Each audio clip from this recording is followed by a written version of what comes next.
আসসালামু আলাইকুম viewers, welcome back to my channel Afra cutting centre. আবার আমি আপনাদের সামনে নতুন একটি বেবি জামার ডিজাইন নিয়ে হাজির হয়েছি।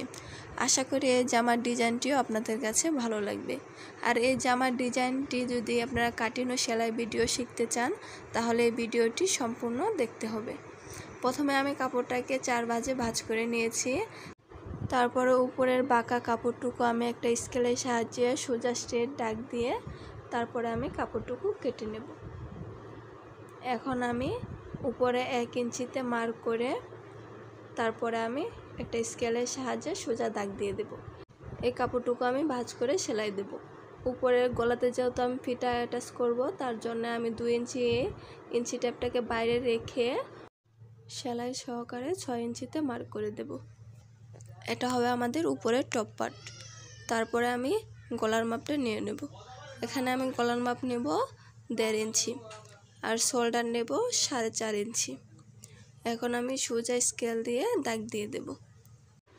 দাগ দেওয়া হয়ে গেলে আমি আর্মহলে মার্ক করে নেব। আমি আর্মহল নিচ্ছি এখানে 4 ইঞ্চি। উপরে কিন্তু 2 ইঞ্চি টেপটাকে রেখে তারপরে আর্মহলের মাপটা নিতে হবে। এখন আমি বডির মাপটা নিয়ে নেব। বডি হচ্ছে আমাদের 20 ইঞ্চি। 20-এর 4 ভাগ করলে হয় 5 ইঞ্চি। 5-এর সাথে আমি আরও এক্সট্রা 1 ইঞ্চি সেলাইয়ের জন্য যোগ করে মার্ক করে নেব। এখন আমি আর্মহলের দিক দিয়ে হালকা একটু রাউন্ড করে মার্ক করে নেব। এখন আমি কাপড়টুকু কেটে নেব। এই গরমের মাঝে আপনারা কিন্তু বেবিদেরকে এভাবে ফিতা দিয়ে জামা বানিয়ে দিতে পারেন, তাহলে বেবিরা এই গরমের মাঝে অনেক কমফোর্টেবল থাকবে এবং দেখতে এই জামাগুলো অনেক সুন্দর লাগে। এই তো আমার কাটা হয়ে গেছে। এখন আমি নিচের রাউন্ড অংশটুকু কেটে নেব। এখানে আমি কাপড়টাকে প্রথমে 2 ভাঁজে ভাঁজ করে তারপরে আমি কোনাকুনিভাবে একটা ভাঁজ দিয়ে দেব। আপনারা একটু খেয়াল করুন, তাহলে বুঝতে পারবেন। প্রথমে আমি 2টা ভাঁজ দিয়েছি, তারপরে কোনাকুনিভাবে আরেকটা ভাঁজ দিয়ে দিয়েছি। আমার উপরের অংশটা খোলা আর নিচের অংশটা বন্ধ। এখন আমি বডির মাপটা নিয়ে নেব। আমাদের নিচের বডি ছিল 19 ইঞ্চি। 19-এর 4 ভাগ করলে হয় 4.5 ইঞ্চি। 4.5 ইঞ্চিতে মার্ক করে তারপরে আমি উপর দিক দিয়ে দেখছি যে কাপড়টা সমান আছে কিনা। আমি এদিক দিয়েও সমান করে তারপরে একটা গোল রাউন্ড দিয়ে দেব। এখন আবারও মেপে নিয়েছি যে আমার বডিটা ঠিক আছে কিনা। এখন আমি লম্বার মাপটা নিয়ে নেব। লম্বা হচ্ছে আমাদের উপরের পার্টে লম্বার মাপটা নিয়েছিলাম 6 ইঞ্চি। 6 ইঞ্চি টেপটাকে বাইরে রেখে তারপরে লম্বার মাপটা নিয়ে নেব। আমাদের এখানে লম্বা হবে হচ্ছে 14 ইঞ্চি। সাথে আরও 1 ইঞ্চি যোগ করব সেলাইয়ের জন্য। 15 ইঞ্চিতে এখন মার্ক করে দেব। এখন আমি নিচের যে ঘেরের অংশ তা আমি সমান করে এখন মার্ক করে নেব। এখন আমি কাপড়টুকু কেটে নেব। এখানে কিন্তু আপনারা কোমর থেকে ধরে তারপরে যা আসবে মাপ দিয়ে তা কিন্তু আপনারা সমান করে কেটে নেবেন, তা না হলে রাউন্ডটা উঁচু নিচু হয়ে থাকবে সামনে এবং পিছনের দিক দিয়ে। আপনারা নিশ্চয়ই খেয়াল করেছেন যে আমি কিভাবে রাউন্ডের মাপটা দিয়ে সমান করে কেটে নিয়েছি। এখন আমি উপরে ফিতা অ্যাটাচ করব, সেই কাপড়টুকু কেটে নেব। এখানে আমি এই কাপড়টা লম্বা নিয়েছি 8 ইঞ্চি এবং চওড়া নিয়েছি হচ্ছে 3.5 ইঞ্চি। এখন এই কাপড়টাকে সরিয়ে আমি বেল্টের কাপড়টা কেটে নেব। আপনারা চাইলে এখানে বেল্ট নাও দিতে পারেন। এখানে আমি বেল্টের কাপড় লম্বা নিয়েছি 8.5 ইঞ্চি এবং 2 ভাঁজ করে চওড়া নিয়েছি হচ্ছে 1.5 ইঞ্চি। এখন আমি নিচ দিক দিয়ে একটু রাউন্ড করে কেটে দেব। নিচ দিক দিয়ে একটু চিকন রাখবো আর উপর দিক দিয়ে একটু ফাঁস রাখবো, তাহলে বেল্টটা দেখতে সুন্দর দেখা যায়। এখন আমি আরেকটা কাপড় নিয়েছি এখানে হাতায় কুচি দেওয়ার জন্য, তাহলে জামাটা দেখতে আরও বেশি সুন্দর লাগবে। এখানে আমি এই কাপড়টা চওড়া নিয়েছি হচ্ছে 3.5 ইঞ্চি এবং লম্বা নিয়েছি 17 ইঞ্চি। এখন আমি কাপড়টাকে আরেকটা ভাঁজ দিয়ে নেব। এখানে কিন্তু প্রথমে আমার কাপড়টা 2 ভাঁজ করা ছিল, তারপরে আমি আরেকটা ভাঁজ দিয়ে 4 ভাঁজে ভাঁজ করে নিয়েছি। এখন আপনারা একটু খেয়াল করুন আমি কাপড়টাকে কিভাবে মার্ক করে নিয়েছি। মার্ক করে তারপরে খোলা অংশে আমি নিচ দিক দিয়ে একটু নামিয়ে দিয়েছি। এখন আমি কাপড়টা কেটে নেব। আর আপনারা যদি চান কাপড়টাকে ডাবল করে দিবেন, তাহলে দেখতে আরও বেশি সুন্দর লাগবে। যদি ডাবল করে দেন তাহলে আমি যে মাঝখান দিয়ে কাপড়টা কেটে দিচ্ছি আপনারা এই কাপড়টা আর কাটবেন না। এই তো আমার কাপড়টা কাটা হয়ে গেছে, এখন চলে যাব সেলাই করতে। এখানে আমি একটা টপ পার্ট নিয়েছি, তারপর আমি এই কাপড়টাকে একটা ভাঁজ দিয়ে চিকন করে তারপর আরেকটা মোটা করে ভাঁজ দিয়ে সেলাই করে নেব। এটা থাকবে হচ্ছে আমাদের গলার অংশ। এখানে একটু মোটা করে ভাঁজটা দেবেন, চিকন করে ভাঁজ দিলে তাহলে বেশি দেখতে ভালো দেখা যাবে না। এখানে মোটা করে ভাঁজ দিলেই সুন্দর লাগে। আর এই পর্যায়ে আপনারা যদি চান তাহলে এর উপর দিয়ে চিকন একটা পাইপিং লাগিয়ে দিতে পারেন পারলিস, তাহলে দেখতে আরও বেশি সুন্দর লাগবে। এখন ওই হাতার কুচির অংশটুকু আমি নিয়ে নিয়েছি। এখন এই কুচির অংশটুকু আমি এখানে চিকন করে ভাঁজ দিয়ে তারপর সেলাই করে নেব। প্রথমে চিকন করে একটা ভাঁজ দেব, তারপর আরেকটা ভাঁজ দিয়ে সেলাইটা করে নেব। এভাবে সেলাই করতে যদি আপনাদের অসুবিধা হয় তাহলে প্রথমে একটা চিকন করে ভাঁজ দিয়ে পুরোটা সেলাই করে তারপরে আপনারা ডাবল করে সেলাই দিয়ে নিতে পারেন, তাহলে বেশি সুবিধা হবে। আর আমার ভিডিওটি যদি ভালো লাগে তাহলে অবশ্যই লাইক, কমেন্ট, সাবস্ক্রাইব করে পাশে থাকা বেল বাটনটি অন করে রাখবেন, পরবর্তী আরও নতুন নতুন ভিডিও সবার আগে পেতে। আর যারা যারা এই কাজটি করে রেখেছেন তাদেরকে অসংখ্য ধন্যবাদ। আর যে কোনো বিষয়ে আপনারা না বুঝলে অবশ্যই কমেন্ট করে জানাতে পারেন। এই তো আমার সেলাইটা করা হয়ে গেছে, আপনাদেরকে একটু দেখিয়ে দেই যে আমি কীরকম চিকন করে সেলাইটা দিয়েছি। এখন আমি স্টিচটাকে একটু পাতলা করে তারপরে এখানে আমি ধরে সোজা করে একটা সেলাই দিয়ে নেব, তাহলে আপনারা দেখবেন কাপড়টা হালকা হালকা কুঁচকে গেছে। আর সেলাইটা টান দিলে যাতে কাপড়টা হালকা হালকা কুচি হয় সেরকমভাবে সেলাই করতে হবে। এখন আমি ওই পট্টির কাপড়টা নিয়ে নিয়েছি। এখন ওই পট্টির মাপে আমি এই কাপড়টাকে টান দিয়ে কুচি করে নেব। আপনারা একটু খেয়াল করুন, তাহলেই দেখতে পাবেন। একটা কাটারের সাহায্যে আমি প্রথমে একটা সুতাটাকে উঠিয়ে তারপরে যে দেখুন আমি কিভাবে আস্তে আস্তে করে টান দিচ্ছি আর কাপড়টা কত সুন্দর কুচি হয়ে গেছে। এভাবে সেলাই করলে দেখতে অনেক সুন্দর লাগে, হাতায় বলেন আর জামার নিচের পাটে বলেন, যে জায়গায় দেন এভাবে কুচি দিলে অনেক সুন্দর দেখা যায় যে কোনো বাচ্চাদের ড্রেসে। এই তো আমার এটার মাপে কুচি দেওয়া হয়ে গেছে। এখন আমি ওই পট্টির কাপড়টাকে প্রথমে কাপড়টাকে খুলে তারপরে ভিতর দিক দিয়ে একটা ভাঁজ দিয়ে তারপরে আমি ওই কুচির কাপড়টা উপরে রেখে সেলাই করে নেব। আপনারা একটু খেয়াল করে দেখলে তাহলেই বুঝতে পারবেন যে আমি কাপড়টা কিভাবে সেলাই করছি। এখানে নিচের পাটটা কিন্তু অল্প করে ভাঁজ করা আছে আর উপরে কুচির কাপড়টা আমি উপরে রেখে তারপরে সেলাইটা দিয়ে দিচ্ছি। এখানে আপনারা একটু আস্তে ধীরে খেয়াল করে সেলাই করবেন, তাহলেই আপনাদের সেলাইটাও সুন্দর হবে।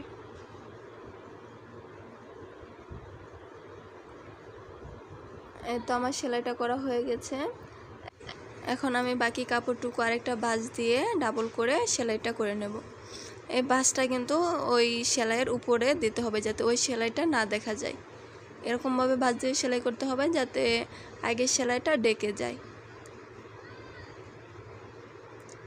আর বেশি টানাটানি করে সেলাইটা দিতে যাবেন না, তাহলে কাপড়টুকু কুঁচকে যাবে, দেখতে আর ভালো লাগবে না। এই তো আমার সেলাইটা করা হয়ে গেছে। এখানে আপনারা চাইলে আরেকটা ডাবল করে সেলাই দিতে পারেন।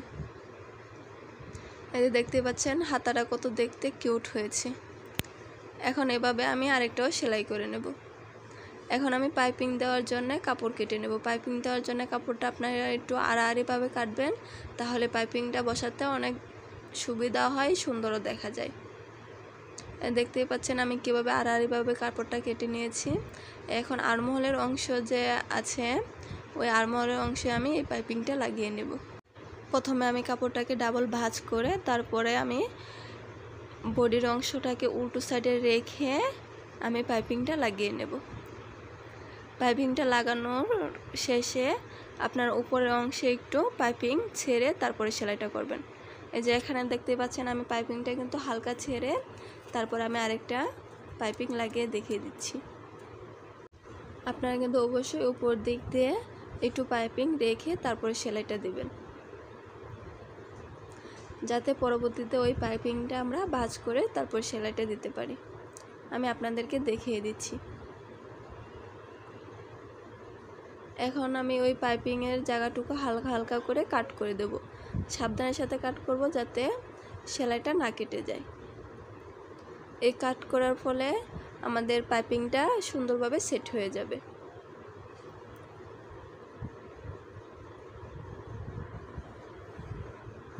এখন আমি ওই পাইপিংটা সেলাই করে নেব, সেলাইয়ের উপরে রেখে তারপর সেলাইটা দেব যাতে নিচের সেলাইটা না দেখা যায়, ডেকে যায়। উপরে যে পাইপিংটুকু আমি বাকি রেখেছিলাম ওই পাইপিংটুকু এখন একটা ভাঁজ দিয়ে তারপরে সেলাইটা করে নেব। এই পাইপিংটা রাখার কারণ হচ্ছে গিয়ে যাতে কোনো কাঁচা বা রয়েস না দেখা যায়। আমি আবারও দেখিয়ে দিচ্ছি আমি কিভাবে ভাঁজ দিয়ে তারপর সেলাইটা দিয়েছি। এখানে কিন্তু বেশি করে একটু ব্যাগ স্টিক দিয়ে তারপরে সুতাটুকু আমি কেটে নেব। এখানে কিন্তু অবশ্যই আপনারা কয়েকটি ব্যাগ স্টিক দিবেন। আর বাকি কাপড়টুকু এখন কেটে নেব। এই তো আমার সেলাই করা হয়ে গেছে। আমি এখন দেখিয়ে দিচ্ছি যে সেলাই করার পরে দেখতে কেমন দেখা যায়।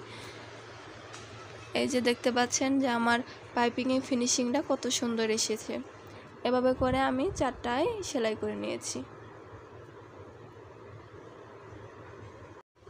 এখন আমি আবারও মাপ দিয়ে দেখে নেব যে আমার মাপটা ঠিক আছে কিনা। আমার মাপটা এখানে ঠিক আছে। এখন আমি সমান করে ধরে তারপরে আমি মিডলে একটা মার্ক করে দেব। এটা হবে হচ্ছে আমাদের গলার মিডল। এখন এই মিডল থেকে আমি দুই পাশে ফিতা ধরে তারপরে গলার মাপটা নিয়ে নেব। আমি গলার মাপটা এই পাশেও নিচ্ছি 1.5 ইঞ্চি, এই পাশেও নিচ্ছি 1.5 ইঞ্চি, মোট হচ্ছে আমাদের 3 ইঞ্চি। এই জামাটা হচ্ছে 0 সাইজ থেকে 4 মাস বেবি পর্যন্ত পরতে পারবে। এই তো এখন আমি দেখিয়ে দিচ্ছি যে কিভাবে আমি ফিতাটা অ্যাটাচ করব। আমি ওই মার্কে রেখে, আমি কিন্তু মার্কের ভিতরে রাখি নেই, ফিতাটা মার্কের বাহিরে রেখেছি। এখন এভাবে করে আমি দুইটাই সেলাই করে নেব। আপনাদের বোঝার সুবিধার্থে আমি সেলাই করে দেখিয়ে দিচ্ছি। প্রথমে আমি একটা কাপড় নিয়েছি আর একটা পট্টি নিয়েছি। এখানে আপনারা পট্টি বা ফিতা যাই বলেন। এখন আমি দুইটাকে সমান করে ধরে তারপরে সেলাইটা দিয়ে দেব। এখানে প্রথমে অবশ্যই ব্যাগ স্টিক দিয়ে তারপরে সেলাইটা শুরু করবেন এবং সেলাইটা শেষে অবশ্যই ব্যাগ স্টিক দিয়ে নেবেন, তা না হলে সেলাইটা খুলে যাওয়ার সম্ভাবনা থাকবে। আবারও আমি আরেকটা সেলাই করে দেখিয়ে দিচ্ছি যে কিভাবে সেলাইটা করবেন। অবশ্যই দাগের বাহিরে রেখে তারপরে সেলাইটা করবেন। দাগের ভিতরে রাখলে আপনাদের গলার মাপটা ছোট বড় হয়ে যেতে পারে, তাই অবশ্যই বাহিরে রেখে তারপর সেলাইটা দেবেন। এই তো আমার সেলাই করা হয়ে গেছে। এখন এভাবে আমি আরেকটা পার্ট সেলাই করে নেব। এই তো আমার সেলাইটা করা হয়ে গেছে। এখন আমি বেল্টের কাপড়টা সেলাই করে নেব। প্রথমে আমি একটা ভাঁজ দিয়ে নিয়েছি। অবশ্যই কাপড়টাকে উল্টো করে ভাঁজ করতে হবে যাতে সোজা সাইডটা ভিতরে থাকে আর উল্টো পাশটা বাহিরে থাকে। এখন আমি ঘুরিয়ে তারপর সেলাইটা করে নেব আর উপরের অংশটুকু আমি ফাঁকা রাখবো উল্টানোর সুবিধার্থে। এখন একটা কলমের সাহায্যে আমি বেল্টের কাপড়টুকু উল্টে নেব। আপনারা নিশ্চয়ই যারা মেশিনে কাজ পারেন তারা অবশ্যই এই জিনিসটা জানেন বা পারেন। এই তো আমি উল্টে নিয়েছি। এখন আমি এটা বডির অংশে জয়েন করব। এখন আমি কাপড়টাকে ভাঁজ করে তারপর সেলাইটা করে দেব। এখানে উল্টো করে তারপরে কাপড়টাকে ভাঁজ করতে হবে। এখন আমি বডির মাপটা নিয়ে তারপরে আমি সেলাইটা দেব। আমাদের বডির মাপ যেহেতু 20 ইঞ্চি, 20-এর 2 ভাগ করলে হয় 10 ইঞ্চি। 10 ইঞ্চিতে আমি এখন সেলাইটা দিয়ে দেব। সেলাইটা দেওয়ার সময় বেল্ট অ্যাটাচ করব। আর বেল্ট অ্যাটাচ করার সময় একটু খেয়াল রাখতে হবে যাতে নিচে কতটুকু কাপড় বাকি থাকে, যাতে আমরা ঘেরের অংশটুকু সেলাই করতে পারি। এখানে অবশ্যই ডাবল করে সেলাইটা দিয়ে দেবেন। আমি এখানে ডাবল করে সেলাই দিয়ে নিয়েছি। এই দেখতেই পাচ্ছেন যে বেল্টের কাপড়টা আমি কিভাবে জয়েন করছি। এখন আমি ঘেরের অংশটুকু সেলাই করে নেব। ঘেরের অংশটুকু সেলাই করার সময় আমি কাপড়টাকে প্রথমে 2 ভাঁজ করে মিডলে রেখে তারপরে সেলাইটা দিব। এখানে আমি আবারও মাপ দিয়ে দেখে নিচ্ছি যে ঘেরের মাপটা ঠিক আছে কিনা। এখানে কিন্তু আবার কম বেশি হয়ে গেলে সেলাই করার সময় এক পার্ট ছোট আর এক পার্ট বড় হয়ে যাবে, তাই অবশ্যই আপনারা সেলাই করার আগে এখানে ঘেরের অংশটুকু মাপ দিয়ে দেখে নেবেন। আর এখানে আপনারা অবশ্যই ডাবল করে সেলাইটা দিয়ে নেবেন। আমি ডাবল করে এখানে সেলাইটা দিয়ে নিয়েছি। সেলাইটা দেওয়া হয়ে গেলে আমি এই সেলাই বরাবর সমান করে ধরে তারপর মিডলে ছোট করে একটা কাট করে দিয়েছি, যাতে করে সেলাই করার সময় দুটো বেল্টের পয়েন্টই ঠিক থাকে। এখানে আমি প্রথমে কাপড়টাকে সুতা সাইডে রেখে তারপর বডির কাপড়টাকে আমি উল্টো সাইডে রেখে পয়েন্টে পয়েন্টে রেখে সেলাইটা দিয়ে দেব। অবশ্যই এখানে আপনারা পয়েন্টে রেখে কাপড়টাকে তারপর সেলাইটা দিবেন। এখানে আমি কাপড়টা বেশি অ্যালাউন্স দিব না, 1/2 ইঞ্চি চাইতেও কম অ্যালাউন্স দিয়ে তারপরে সেলাইটা করে দেব। আপনারা যে পরিমাণ অ্যালাউন্স রাখবেন সেই অনুযায়ী কাপড়টাকে সেলাই দিয়ে দিবেন। আর ভিডিওর যে অংশটুকু আপনারা না বুঝবেন অবশ্যই কমেন্ট করে জানাতে পারেন, আমি কমেন্টে রিপ্লাই দেওয়ার চেষ্টা করব। এই তো আমার সেলাইটা করা হয়ে গেছে। সেলাইটা করা হয়ে গেলে কাপড়টাকে আবার সোজা করে তারপর উপরে একটা চাপ সেলাই দিয়ে দিতে হবে। চাপ সেলাইটা দিয়ে দিলে জামাটা দেখতেও সুন্দর লাগে আর সেলাইটাও ভালোভাবে বসে যায়। এখন আমি চাপ সেলাই দিয়ে দেব। চাপ সেলাইটা দেওয়া হয়ে গেলে নিচের ঘেরের অংশটুকু চিকন করে ভাঁজ করে সেলাইটা দিয়ে দেব। আর আপনারা যদি কোনো কাটিং ভিডিও দেখতে চান তাহলে অবশ্যই কমেন্ট করে জানাবেন, আমি সেই অনুযায়ী ভিডিও দেওয়ার চেষ্টা করব। এই তো সেলাই করার শেষের দিকে আমি একটা বেগ স্টিক দিয়ে তারপরে আমি সুতাটাকে কেটে নেব। এই তো আমার দেখেন সেলাইটা হয়ে গেছে। এখন আমি নিচের ঘেরের অংশ প্রথমে একটা চিকন করে ভাঁজ দিয়ে তারপর আরেকটা ভাঁজ দিয়ে সেলাইটা করে নেব। আর যারা ডাবল করে ভাঁজ দিয়ে সেলাইটা করতে না পারবেন তারা অবশ্যই চিকন করে ভাঁজ দিয়ে প্রথমে একটা তারপর আরেকটা ডাবল ভাঁজ দিয়ে সেলাইটা করে নেবেন। আর আপনারা যারা নতুন আছেন, যে আপনারা যদি একটু চেষ্টা করেন তাহলে আপনারা এরকম সুন্দর সুন্দর নতুন নতুন ডিজাইনের জামা তৈরি করতে পারবেন। আর আমার ভিডিওটি কেমন হয়েছে অবশ্যই কমেন্ট করে জানাবেন। এই তো আমার জামাটা ফাইনালি রেডি। আপনারা নিশ্চয়ই দেখেই বুঝতে পারছেন যে আমার জামাটা কত সুন্দর হয়েছে। এই ধরনের জামাগুলো এই গরমের মাঝে বাচ্চারা পরে অনেক আরাম পাবে। আর জামাটি আপনাদের কাছে ভালো লাগলে অবশ্যই আপনারা বাসায় ট্রাই করতে পারেন। আজকে এই পর্যন্তই। সবাই ভালো থাকবেন, সুস্থ থাকবেন আর আমার জন্য দোয়া করবেন। আল্লাহ হাফেজ।